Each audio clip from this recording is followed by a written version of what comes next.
Welcome to today's video on NCLEX Psychosocial Integrity Practice Questions. In this video, we will go through 20 multiple-choice questions. Each question will have a 15-second timer for you to select your answer. After the timer, I'll reveal the correct answer and explain why it's right. Let's get started. Here's question number 1. The nurse observes the patient with schizophrenia to be speaking monotonously without facial expressions. Which term does the nurse use to document this finding? A. Catatonic reaction. B. Flat effect. C. Anhedonia. D. Labile effect. You have 15 seconds to answer the question.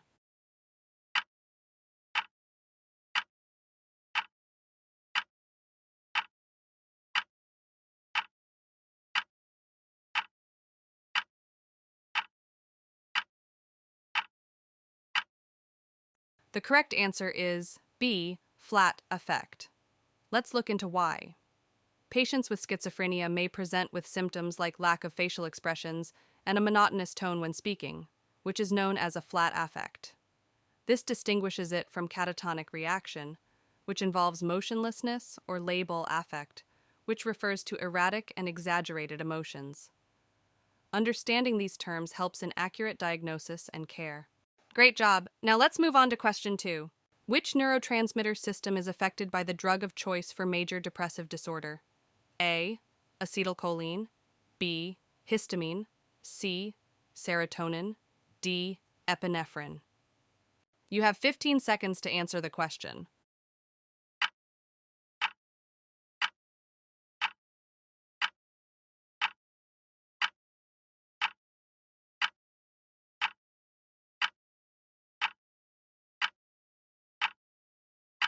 The correct answer is C. Serotonin. Here's why. The most common medications used for major depressive disorder are selective serotonin reuptake inhibitors, SSRIs, which target the serotonin neurotransmitter system in the brain. Serotonin is key in regulating mood, which makes it the focus of treatment for depression. Well done! Let's head to question 3. For which of the following patients would the emergency department nurse suspect abuse? A. A 2-year-old male with an immersion burn to the right foot and splash marks on both legs. B. An 85-year-old female with a head injury and facial bruising after a fall who is arguing loudly with her 29-year-old grandson. C. A 17-year-old female who thinks she may have an STD. D. A 24-year-old pregnant female who has 3 bruises on her abdomen in different stages of healing. You have 15 seconds to answer the question.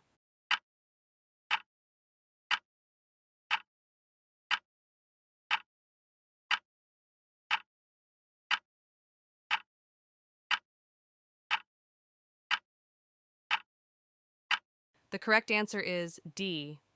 A 24-year-old pregnant female who has 3 bruises on her abdomen in different stages of healing. Pregnant women are at a higher risk for abuse, and multiple bruises in different stages of healing are clear signs of repeated trauma. Other scenarios, like an older woman arguing after a fall or a child with splash marks from a burn, are less indicative of abuse in the absence of other suspicious factors. Awesome work so far. Let's head to the next question. The nurse in the emergency department is obtaining a medical history from a female patient. Her husband answers the nurse's questions before the patient can respond. The patient is quiet, trembling, and the nurse notes bruising to her face and arms. How does the nurse proceed? A. Ask questions directly to the husband. B. Ask the patient directly whether she is being abused while the husband is present. C. Ask the husband to leave and ask the patient about the possibility of abuse. D. Confront the husband when the patient is out of the room that her injuries appear to be the result of physical abuse. You have 15 seconds to answer the question.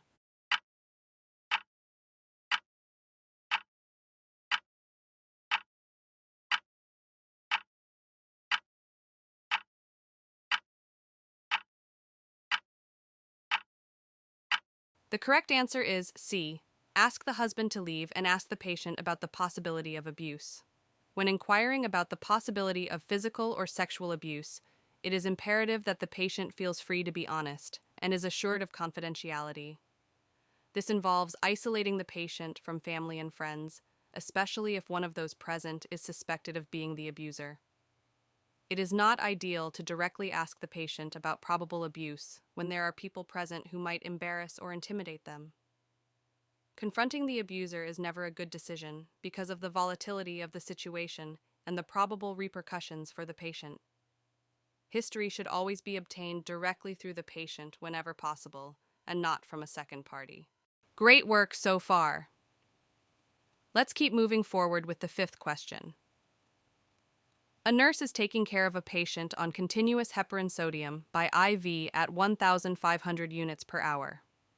Pharmacy dispenses the IV bags of 500 milliliters, D5W with 15,000 units of heparin sodium. At which rate does the nurse set the infusion pump for this patient? A. 20 milliliters per hour. B. 30 milliliters per hour. C. 50 milliliters per hour. D. 75 milliliters per hour. You have 15 seconds to answer the question.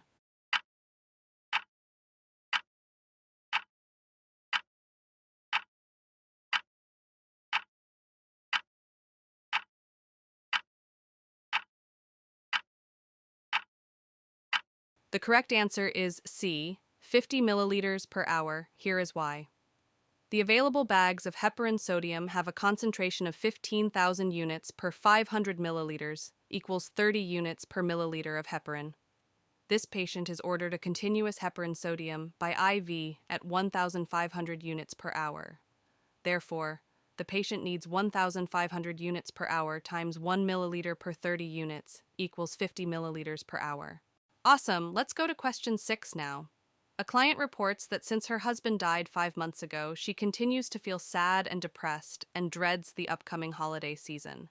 She has no history of depression, is able to function normally at work, and is sleeping and eating normally. Which is the best response by the nurse? A. The first year is the hardest. Everything will be better next year. B. Tell me about your holidays together. What are some of your favorite memories? C. Why don't you just skip the holidays this year? Do something different. A cruise might cheer you up. D. I'm glad you mentioned that. Let's see about getting you a prescription for an antidepressant. You have 15 seconds to answer the question.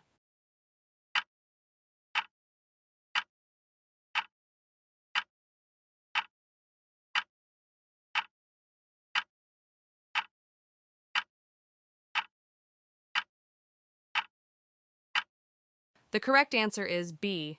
Tell me about your holidays together. What are some of your favorite memories? Look, grief is a personal experience. Allowing the client to talk about the past and its significance can be helpful in healing. It allows the client to reminisce in a healthy way and to acknowledge that life has changed. The traditional timeline of 1 year is artificial and false. The nurse should not promise that the client will feel better in 12 months. Sadness and temporary depression are natural responses to loss and should not be immediately treated with antidepressants. Avoiding or denying a holiday, anniversary, or event may not be therapeutic for a grieving person. Great. Now, question 7. The nurse is reviewing today's patient assignments. Which patient does the nurse assess first? A. 57-year-old reports poor pain management following back surgery 3 days ago. B. 34-year-old requiring follow-up lab tests due to hepatitis C and alcoholic cirrhosis. C. 83-year-old with a stage 4 pressure injury requiring a daily dressing change and wound assessment. D. 73-year-old with a cast on the recently broken wrist. Reports fingers are pale, tingling, and cool to the touch upon waking. You have 15 seconds to answer the question.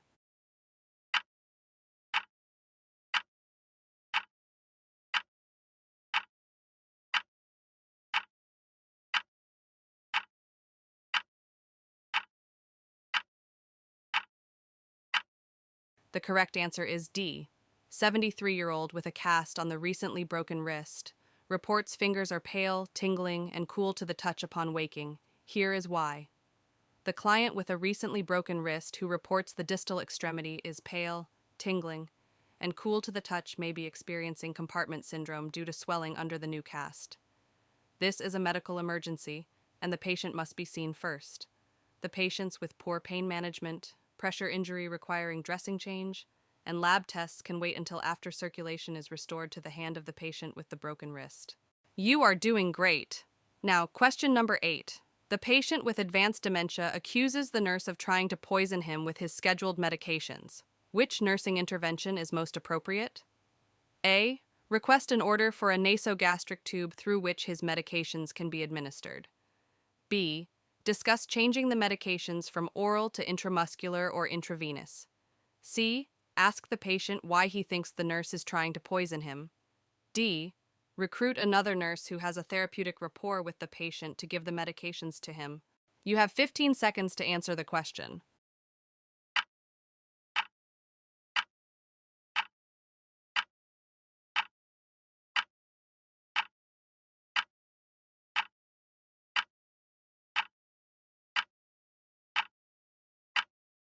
Option D is the right choice because of the following reason. The patient will need his scheduled medications, and they should be administered with as little distress to the patient as possible. The best way to do this would be to have a nurse who has developed a therapeutic relationship with the patient administer the medications. Placing an NG tube to administer scheduled medications would be traumatic and unnecessary if there is a viable alternative. Changing the route of the medications will affect their duration, onset of action, and other pharmacological variables. This is unnecessary since another alternative is available. Attempting to engage in therapeutic reflection with the patient is unlikely to be effective given his advanced dementia. Great! Now let's go to question 9. Which patient requires further screening as a potential abuse victim? A. The 23-year-old female who presents for methamphetamine abuse and has been to the ER 3 times in the last 2 weeks with the same complaint. B. The 94-year-old male who presents with failure to thrive and is concerned that he will not be able to pay for the visit because his son hasn't given him his allowance yet. C. The 3-year-old female who has a urinary tract infection that has not improved with antibiotic treatment over the last week. D. The 14-year-old male with a football injury who has already been in twice in the last month, once with a concussion and once with a fractured metacarpal. You have 15 seconds to answer the question.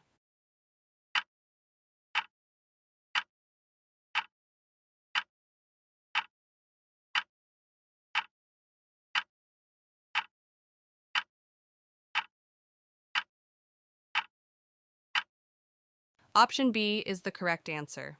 Let's see why. Elderly patients are at an increased risk for financial abuse. An adult patient who is unable to afford basic medical care and is given an allowance by his child may be a victim of financial abuse. It is not unusual for someone who is a chronic methamphetamine user to present frequently to the ER with complaints related to their substance abuse. A single UTI in a young female is not suspicious by itself, and the fact that it is antibiotic resistant does not indicate abuse. A teenage male football player with a history of frequent football-related injuries is not unusual. All right, so far so good. Now, question number 10. Which signs indicate that a patient with chronic depression may be planning to commit suicide? Select all that apply. A. Sudden improvement in mood without any particular reason. B. Begins giving away personal possessions and valuables. C. Asks medical professionals what can be done to alleviate her depression. D. Revises her will. E. Neglects personal hygiene. You have 15 seconds to answer the question.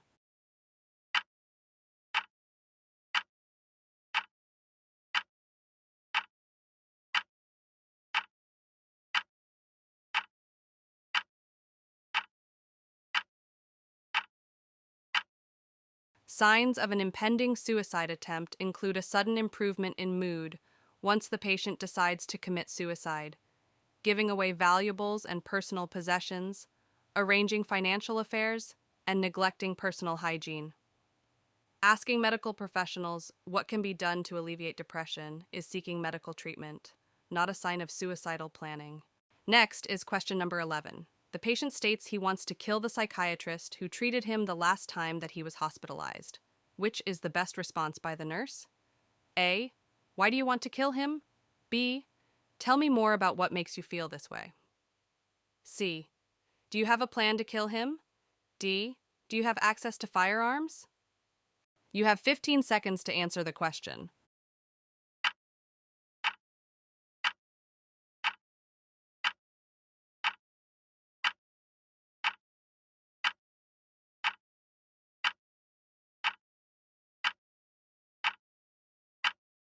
The right option is C. The priority for a patient who is homicidal is to determine if they have a plan and how realistic the plan is. Asking the patient why he wants to kill him could be perceived as threatening or siding with his antagonist and may prevent further therapeutic communication. Having the patient reflect on the cause of his dislike is not as important as ascertaining if the patient has a realistic plan. Assessing the patient's access to firearms is only important if the patient's plan is to use firearms to kill him. Assessment for the presence of a plan should occur prior to evaluation, or if the plan is realistic. You are doing great. Now, let's go to question 12. The patient with acute psychosis tells the nurse he is going to leave this earth soon and go live in a house with the little green men on Mars. Which is the best response to this statement? A. The little green men want you to stay here in the hospital for now. B. You are in the hospital. It isn't possible for you to visit Mars, and there are no little green men there for you to live with. C. Why do you think you are going to go to Mars? D. What makes you say that you are going to Mars to live with the little green men? You have 15 seconds to answer the question.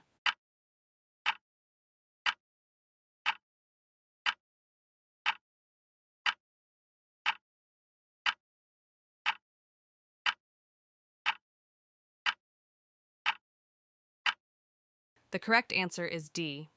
Asking therapeutic, open-ended questions that encourage reflection of the patient's thought process is the ideal approach for a patient with acute psychosis. Interacting with and promoting his psychosis to manipulate their actions is not an appropriate response. Reorienting the patient in an assertive manner may decrease the therapeutic relationship and is not likely to be effective with acute psychosis. Asking why questions is not therapeutic and may cause the patient to become defensive. Awesome! Now, question number 13. The patient presents with acute confusion after she was found outside by the police, and it appears she has taken some kind of illegal substance. She is unable to answer any questions. Which finding most indicates abuse? A. A large bruise on the head that appears to be a few days old. B. New bruising on her inner thighs. C. Near-term pregnancy. D. Large burn mark on her left forearm that has a splash pattern. You have 15 seconds to answer the question.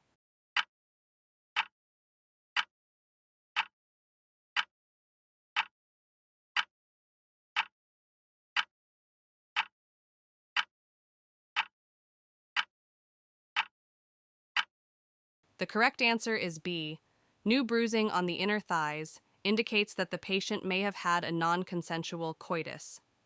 This, coupled with an apparent overdose, should make the nurse suspect possible sexual assault. A 3-day-old bruise on the head by itself is not suspicious for abuse. Pregnancy indicates that coitus has occurred, but it is not possible to determine solely from this finding if it was consensual or not. A burn mark with a splash pattern is not suspicious for abuse.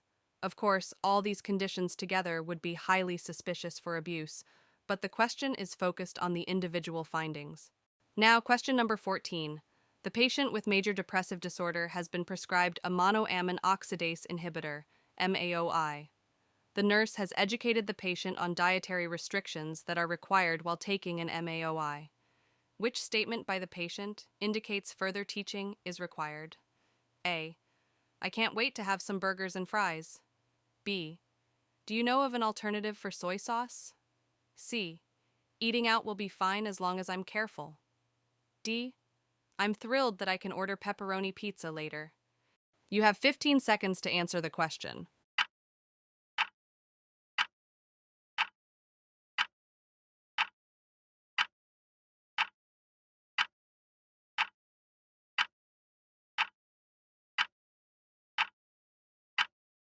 The correct answer is D. Patients taking monoamine oxidase inhibitors, MAOIs, should avoid foods that are high in tyramine, such as processed meat product, due to the risk of hypertensive crisis. The patient should also avoid alcohol, yogurt, fermented foods such as soy sauce, sauerkraut, and kimchi. While burgers and fries may not be the most healthful choice, they are unlikely to interact with MAOIs. So far, so good. Now, question number 15. Which degenerative neurologic disorder is caused by neurofibrillary tangles and amyloid plaques? A. Alzheimer's disease. B. Parkinson disease. C. Huntington disease. D. Creutzfeldt-Jakob disease. You have 15 seconds to answer the question.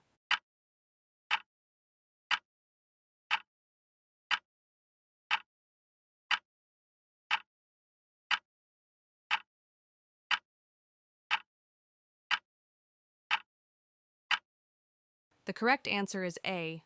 Alzheimer's disease, which is characterized by neurofibrillary tangles and amyloid plaques. The symptoms of Huntington and Parkinson diseases are caused by degeneration of neurons. Creutzfeldt-Jakob disease is caused by infection with a prion and leads to spongiform changes and tau inclusions. All right, let's now move to question number 16. The patient with major depressive disorder asks the nurse what causes the symptoms of depression. While the precise cause of depression is unknown, which response by the nurse is appropriate? A. There is too much dopamine and serotonin in your brain. B. Your brain does not produce enough norepinephrine or dopamine. C. Your symptoms are caused by a lack of epinephrine and serotonin. D.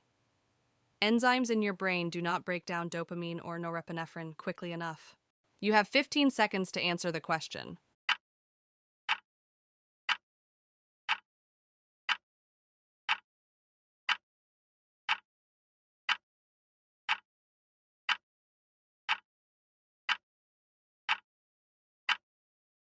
The correct answer is B. While the precise cause of depression is unknown, the nurse should respond saying, "Your brain does not produce enough norepinephrine or dopamine. Major depressive disorder is caused by decreased dopamine, norepinephrine, or serotonin, or a combination of the three, available to receptors in the brain. Mania is caused by an excess of these neurotransmitters. This can also occur when the enzymes in the brain do not break down dopamine or norepinephrine quickly enough. Epinephrine is not a neurotransmitter implicated in depression." All right, now question number 17. Which assessments, if found in the patient with schizophrenia, indicate the patient is experiencing positive symptoms of the disorder? Select all that apply. A. Describing delusions of grandeur. B. Reading the minds of other people. C. Hearing voices that no one else hears. D. Refusing to make eye contact with the nurse. E. Forgetting to bathe and change into clean clothing. F. Being unable to perform a task after being taught how to do it. You have 15 seconds to answer the question.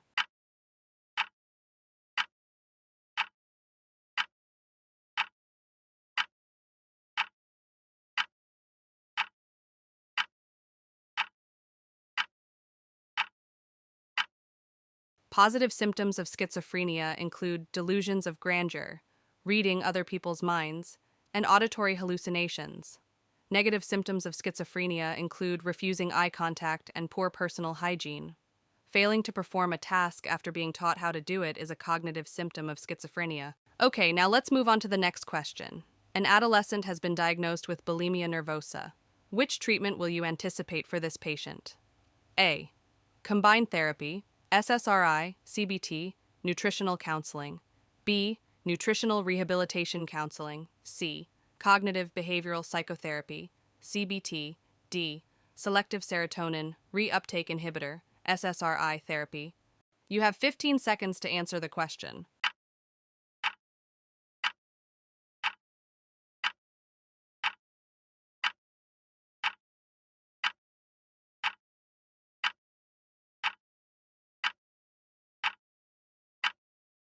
The right answer is A. Standard treatment for bulimia nervosa includes nutritional rehabilitation, psychotherapy, and pharmacotherapy. Cognitive behavioral psychotherapy, CBT, is the first-line psychotherapy for patients with bulimia nervosa. Nutritional rehabilitation counseling is also important. Selective serotonin reuptake inhibitors are the drug of first choice for patients with bulimia nervosa because of their excellent safety profile. Now, next question, which is number 19. The nurse is called to assess a female patient who says she has been raped.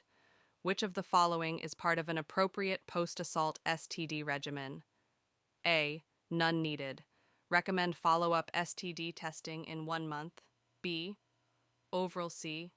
Ceftriaxone and azithromycin. D. Ceftriaxone, azithromycin, and metronidazole. You have 15 seconds to answer the question.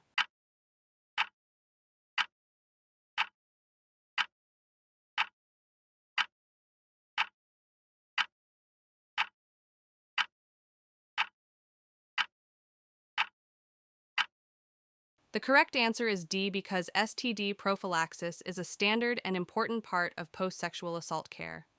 The proper prophylaxis regimen covers gonorrhea, ceftriaxone, chlamydia, azithromycin, and trichomoniasis, metronidazole. Coverage with ceftriaxone and azithromycin alone is not sufficient. Overall is used for prevention of pregnancy.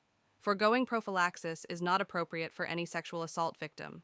The use of HIV/PEP post-exposure prophylaxis is individualized to the patient according to risk. Now let's move into the last question. The patient preparing for chemotherapy confides in the nurse that she is apprehensive about the side effects of the chemotherapy. Which statement by the nurse is most appropriate?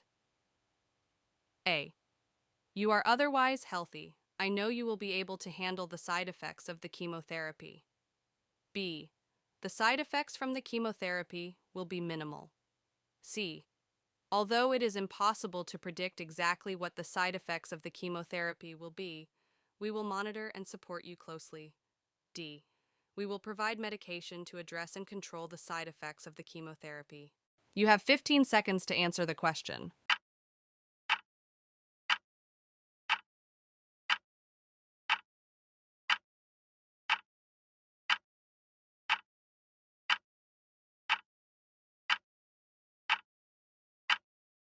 The correct answer is C, and here is why. Side effects from chemotherapy are impossible to predict for any individual patient. The most appropriate response is to acknowledge her anxiety, provide realistic education, and provide any appropriate assurances that will address her concerns. Focusing on the treatment of the side effect, while an appropriate step, does not address the patient's anxiety. Saying that the side effects will be minimal or that the patient will be able to handle the side effects is not appropriate since the nurse cannot make those assurances.